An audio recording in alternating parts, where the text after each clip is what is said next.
Morning students, आज हम करेंगे एक्सरसाइज 5.1 और क्वेश्चन नंबर 4।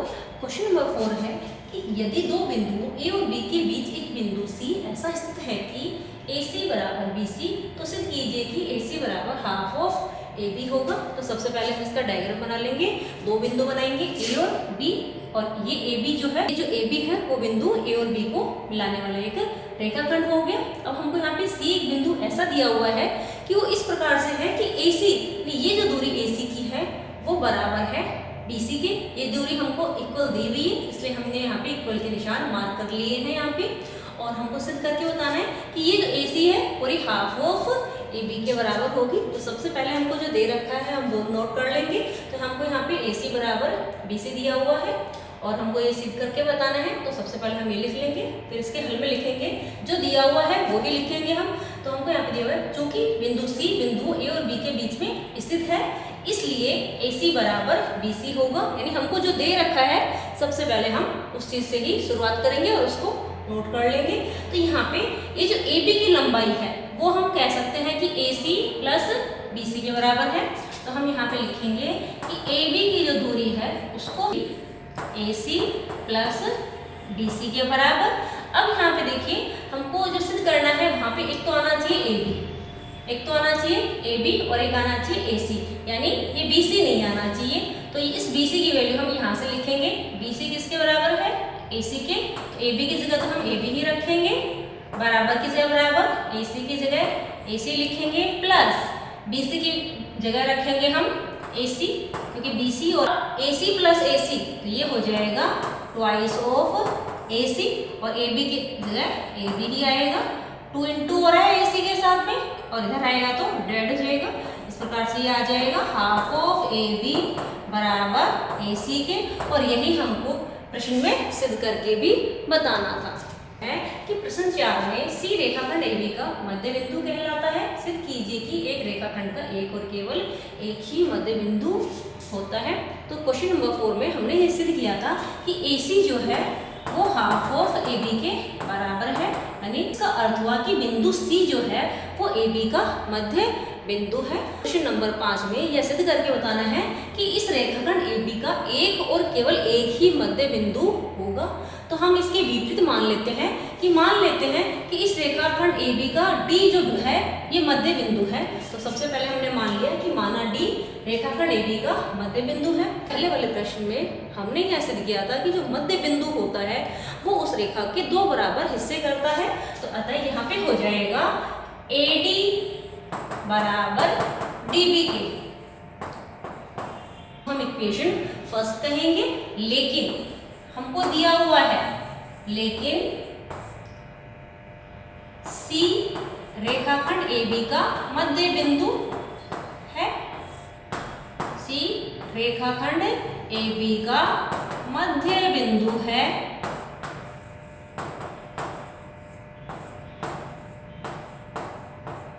लेकिन हमको दिया हुआ है यहाँ पे कि C रेखाखंड AB का मध्य बिंदु है, इसलिए AC बराबर होगा BC के।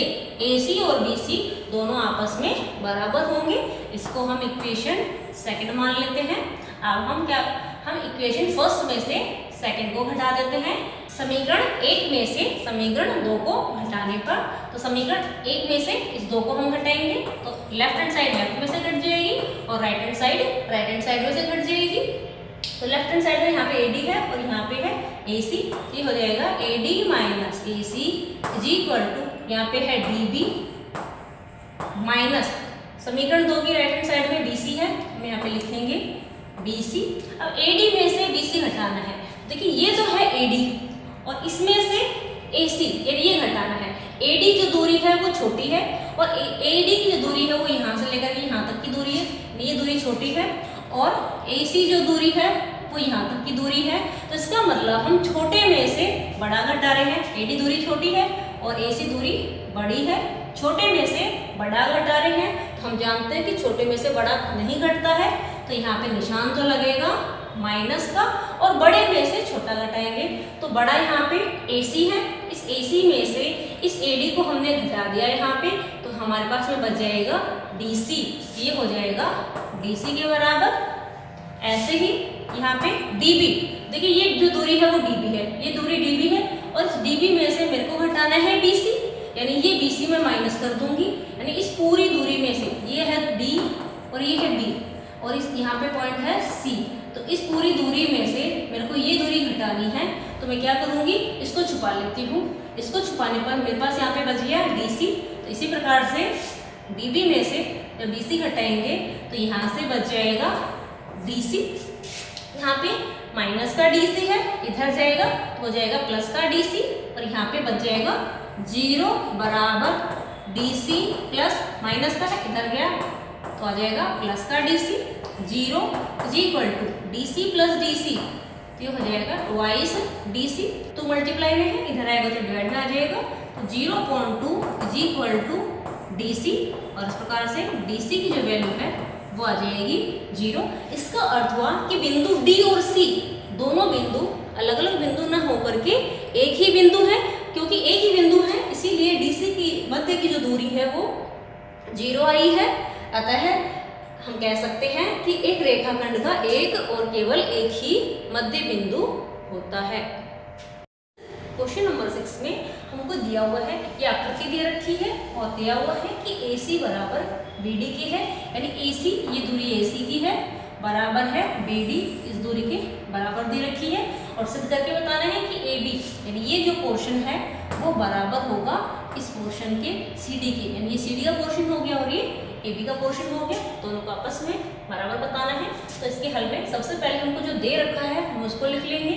हमको यहाँ पे दिया हुआ है कि AC बराबर BD के है। अब AC को ये जो AC है उसको हम क्या लिख सकते हैं, AB प्लस BC, क्योंकि AC की जो दूरी है वो यहाँ से यहाँ तक की दूरी है, तो इसको हम कह सकते हैं AB प्लस BC के बराबर। तो AC की जगह हम लिख सकते हैं AB plus BC is equal to, इसी प्रकार से जो BD है ये BD की दूरी है, इस BD को हम लिख सकते हैं BC प्लस CD के बराबर, ये हो जाएगी BC प्लस CD के बराबर। तो यहाँ पे जो BC प्लस का है इधर आएगा तो माइनस का हो जाएगा, इसलिए दोनों कैंसिल हो जाएंगे, BC कैंसिल हो जाएंगे क्योंकि दोनों ही प्लस के हैं, एक हो जाएगी इसलिए कैंसिल हो जाएगी। तो यहाँ से बच जाएगा हमारे पास में AB और यहाँ से बच जाएगा CD, और यही हमको सिद्ध भी करके बताना था कि AB बराबर है CD के। क्वेश्चन नंबर 7 है कि यूक्लिड की अभिग्रहितों की सूची में दिया हुआ अभिग्रहित 5 एक सर्वव्यापी सत्य क्यों माना जाता है। तो यूक्लिड की अभिग्रहित 5 के अनुसार एक पूर्ण अपने भाग से बड़ा होता है।